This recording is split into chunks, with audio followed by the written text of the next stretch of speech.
Hello guys, magandang araw po sa inyo. Welcome back to my vlog Pinoy Wanderer channel. Ngayong araw po na ito ay aking ipapakita po sa inyo ang aking nabiling gem tester doon sa Singapore na ako'y pumunta po nung nakaraang 2 linggo. So, ano ba yung binili kong gem tester at para saan po? Okay, so ito yung gem tester na nabili ko. Ang pangalan po niya ay Presidium Gem Tester 2. So, naka-pouch na po siya. Ito po yung pouch niya. May kasama na po mga accessories. Ang kasama niya po accessories, mayroon pong power cable. Ito yung tinatawag na Pro-Pen. Yan. Then may kasama na rin na tinatawag na pin pang sundot para sa calibration. Okay, so paano natin ito gagamitin? Ang paggamit ng Precision Gem Tester, kailangan muna natin i-calibrate kasi hindi po siya pwedeng gamitin agad pagka hindi makalibrate yung gem tester. So ang pag-calibrate nito, kailangan gamitan natin ng Pro-Pen. Okay, so now let's start to calibrate the gem tester. Dito sa gilid mayroon pong switch on and off. Then dito sa kabilang gilid naman, mayroong hole na kung saan dito natin susundutin at tutunog siya at magbi-blink siya dito. Okay, so now let's start switching on the device. Okay, so ito nagbi-blink siya ng red. Antayin natin ng mga ilang seconds po. Mag-i-stable siya.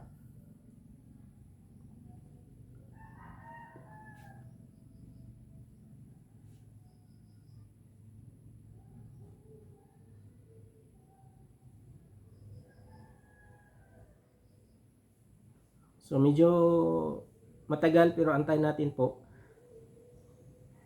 Mga ilang segundo lang po yan.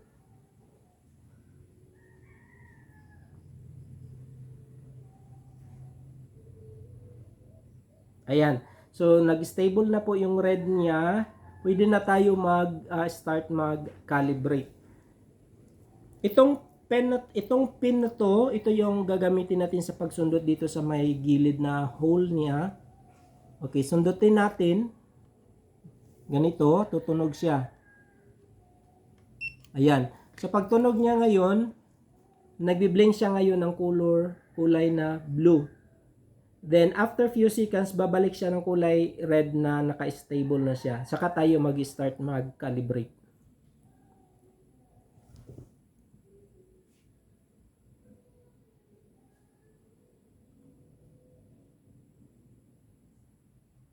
Ayan. So ilang segundo pa yan. Antayin lang po natin. Okay. So ngayon, nag-stable na siya ng red uli. Pwede na tayo mag-start mag-calibrate.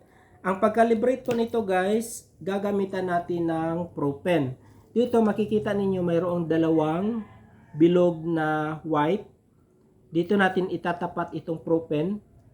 Tsaka una natin itapat dito sa mayroong side ng glass yung bilog niya. Then after dito, kailangan tingnan natin dito sa gilid na magmo-move siya ng konti diyan sa may pula. So ibig sabihin nalapat mo yung Pro-Pen dito doon sa sa may glass na parang bilog. Then after, antayin natin na bumalik yung hand niya doon sa may gilid bago natin tapat uli doon sa pangalawang bilog doon sa may tinatawag na cal. Okay. So ito ganito.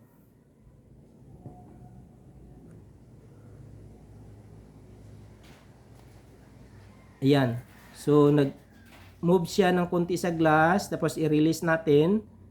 Ayan, balik siya doon sa gilid. Pagkatapos niyan, dito naman sa kabila sa cal. So kailangan umabot siya dito sa may pulang guhit ng cal. Yan. Okay.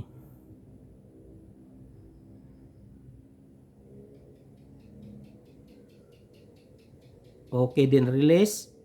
Oh, ayan. So tapos na tayong mag-calibrate ng ating device. So ngayon, dito sa screen meron kayong makikitang mga indicators. Ano-ano ba yung mga indicators na makikita sa screen. Hindi malinaw kasi maliliit yung mga letters, yung mga words na nakasulat doon sa kanyang indicators screen. Okay.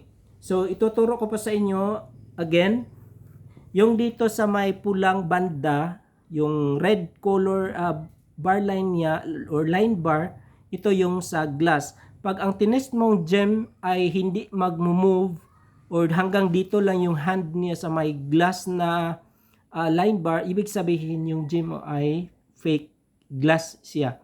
So ang sunod naman niya dito, makikita mo na ang sa sunod niya na category ay yung pinaka above na ano niya line bar ay para sa jadeite and spinel. Jadeite and spinel na indicator. Then sa baba ng glass indicator, mayroong nakasulat dito na indicator. Ang sunod naman niya is tourmaline, garnet, and iolite. So tourmaline, garnet, and iolite. Then dito sa sunod naman, indicator niya is para sa topaz.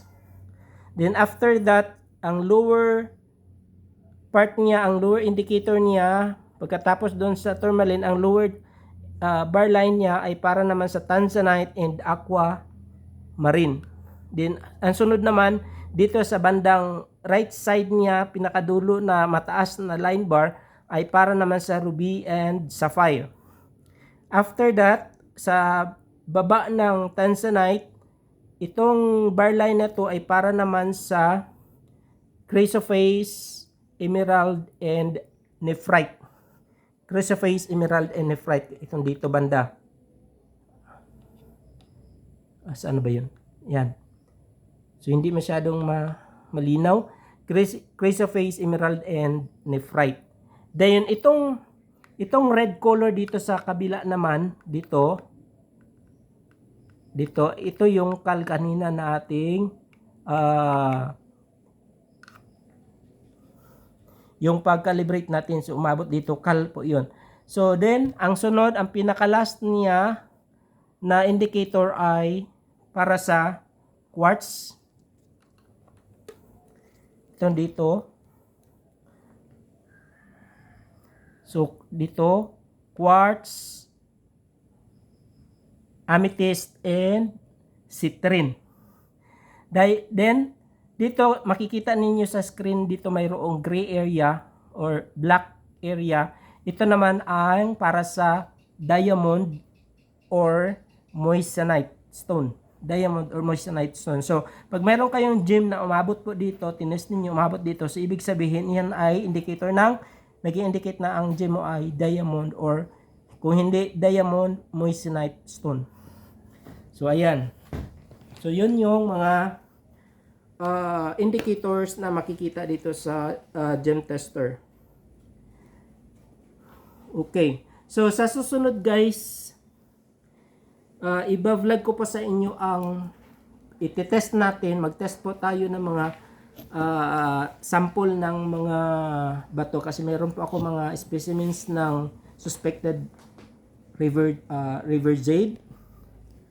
Ipapakita ko pa sa inyo, iti-test po natin kung yung river jade na yun ay jadeite or nephrite kasi dalawang uri po yung river jade. So ngayon, yung jadeite po kasi ang kaibahan po nila, ang jadeite po ay nag-range po siya, ang hardness po niya nag-range po siya ng 7 to 8 MOH or more. And ang nephrite naman is medyo mababa yung hardness niya, which is nag-range siya ng 6.5 to 7 MOH or more. So yun lang po guys sa ang aking content ngayon para sa Gem Tester 2. Abangan nyo po ang aking sunod na video para naman sa pag-test ng mga river jade